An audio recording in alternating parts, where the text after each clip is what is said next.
எல்லோருக்கும் வணக்கம். இன்றைக்கி 4ஆம் தேதி எப்படி மார்க்கெட் இருக்க சொல்லி ஒரு ப்ரெடிக்ஷன் பண்ணி பார்க்கலாம். ஸோ இப்போ நேற்று பார்த்திங்கன்னா மார்க்கெட் க்ளோஸ் ஆனது 25,279 க்ளோஸ் ஆகிருக்குது. ஸோ அங்கேருந்து மார்க்கெட்டு இப்போ வந்து மேலே போகணும் அப்படின்னா, ஏன்னா இது ஒரு ஸ்டெப் எடுத்துருக்குது. அப்போ அடுத்த ஸ்டெப்பு மேலே போய்ட்டு தான் எடுக்க முடியும். ஸோ ஏன்னா அந்த ஸ்ட்ரென்த் வேணும் அதுக்கு.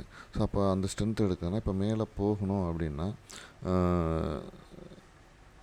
மேலே போகணுன்னா இப்போ இங்கேருந்து மேலே 25,602 ஸோ 25,600 வரையும் போகலாம். கீழே வந்து 24,955 வரையும் போகலாம். ஸோ இந்த ரேஞ்சுக்குள்ளே தான் நாளைக்கு சுற்றுறதுக்கான வாய்ப்புகள் இருக்கிற மாதிரி எனக்கு தோணுது.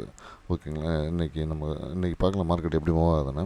அதே மாதிரி ப்ரீமியம் பார்த்திங்கன்னா இந்த ரேஞ்சிலேருந்து ப்ரீமியம் பார்க்கும்போது 81, 162, 241, 364 அப்படிங்கிற ப்ரீமியம் இருக்குது. ஸோ நேற்றோட ஏடிஎம் மட்டும் நம்ம இன்றைக்கி வந்து பேப்பர் ட்ரேடிங் பண்ணி பார்த்தோம்னா, ஸோ அதுக்கு முன்னாடி ஒரு டிஸ்க்ளைமரை நான் வந்து என்னுடைய ஓபிஎம் கால்குலேட் பேஸ் பண்ணி வர நம்பர்ஸ் தான் பார்த்துருக்கேன். நான் வந்து செபி ரிஜிஸ்டர் அட்வைசர் கிடையாது. அதே மாதிரி நிஃப்டி வந்து full and full paper trading தான் பண்ணி பார்க்குறோம்.